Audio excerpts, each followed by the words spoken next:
নমস্কার। আজকে সাপ্তাহিক রাশিফল নিয়ে আলোচনা করব। সাপ্তাহিক রাশিফল এই সপ্তাহে একাধিক গ্রহের সিচুয়েশন চেঞ্জ হওয়াতে, কখনো নক্ষত্র চেঞ্জ বা তার গ্রহের সিচুয়েশন চেঞ্জের জন্য এই সপ্তাহে কিন্তু একাধিক রাজযোগও তৈরি হবে।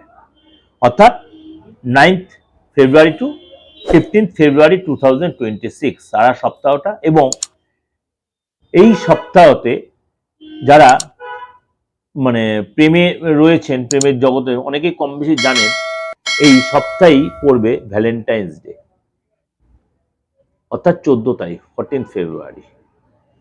অনেকে হয়তো এটা নিয়ে একটু হাসাহাসি করবেন, কিন্তু আমাকে তো সবাইকে নিয়ে প্রোগ্রাম দিতে হয়, তো আপনাদের জন্য সেই জন্য একটু বলে রাখলাম এই সপ্তাহে কিন্তু আপনার যে একাধিক গ্রহ রাশির সিচুয়েশনের জন্য আপনার এফেক্ট, আপনার ক্ষেত্রে কি এফেক্ট পড়ছে সেটা একটু চলুন জেনে নিই।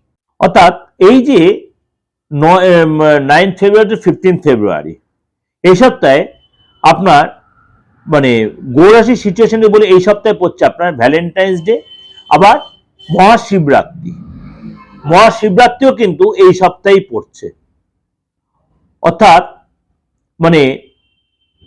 কুম্ভ রাশি থেকে আরম্ভ করে একদম আপনার মীন রাশি থেকে একদম মকর রাশি পর্যন্ত আপনার কি কি গ্রহ রাশির সিচুয়েশন সেটা একটু আলোচনা করি। কুম্ভ রাশিতে হবে লক্ষ্মীনারায়ণ যোগ, বুধায়িত্ব যোগ, শুক্রায়িত্ব যোগ, চতুর্গ্রহী যোগ কিন্তু কুম্ভ রাশিতে সৃষ্টি হবে। এবং এখানে আপনার লজ্জিত দোষও তৈরি হবে। অর্থাৎ আপনাকে কিন্তু কিছু কিছু ক্ষেত্রে অবশ্যই সতর্ক থাকতে হবে। এই সপ্তাহে 11 ফেব্রুয়ারি শুক্র শতভিষা নক্ষত্রে প্রবেশ করবে। 15 ফেব্রুয়ারি মঙ্গল তার নিজের নক্ষত্র ধনিষ্ঠা নক্ষত্রে প্রবেশ করবে। এবং এই সপ্তাহে আপনার 12 তারিখ আপনার সূর্য কুম্ভ রাশিতে প্রবেশ করবে। অর্থাৎ এই যে গ্রহ রাশির সিচুয়েশন, সুতরাং আপনার সারাটা সপ্তাহ আপনার জন্য কি এফেক্ট হচ্ছে, কিছু রাশির জন্য যথেষ্ট ভালো হবে, কিছু রাশি একটু সতর্ক সাবধানতা অবলম্বন করতে হবে। ধনুরাশির এই সপ্তাহটা আপনার জন্য কি অপেক্ষা করে আছে? কেরিয়ারের ক্ষেত্রে, বিজনেসের ক্ষেত্রে, ব্যক্তিগত ইচ্ছা, ট্রাভেল, বিবাহ, সন্তান, যে প্ল্যান আপনি ধনুরাশি লোকেরা করছেন, আপনি কিন্তু অনেক কিছু বুঝে শুনে এগোবেন, তাড়াহুড়া করবেন না, হঠকারী কোনো সিদ্ধান্ত নেবেন না। আপনার এই সময় কিন্তু আধ্যাত্ম চেতনা বাড়বে। এবং আপনার এই সময় কিন্তু যোগা বলুন, ধ্যান বলুন, গীতা পাঠ বলুন, বা আপনি যদি আদার্স কোনো ধর্মের লোক হন, আপনি কোরআন পাঠ বলুন বা বাইবেল পাঠ বলুন, তার মধ্যে কিন্তু অনেকটা বেশি ইনভলভ। অর্থাৎ আপনার আধ্যাত্মিক চেতনা আপনার বাড়বে।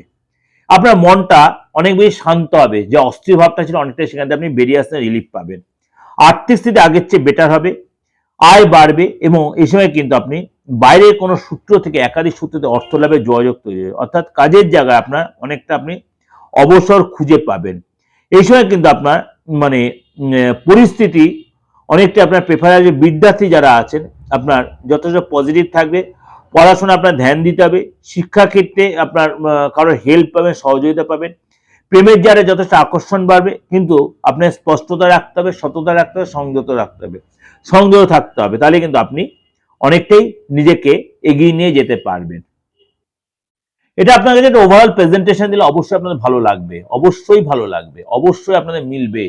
ভালো লাগলে অবশ্যই লাইক করবেন, শেয়ার করবেন, আর যোগাযোগ করলে অবশ্যই বুকিং নাম্বারে ফোন করে নেবেন। অবশ্যই আমার বুকিং নাম্বারে ফোন করে নেবেন। দেশে বিদেশে, অনলাইনে বা অফলাইনে, যে কোনো ধর্মের, যে কোনো বয়সে।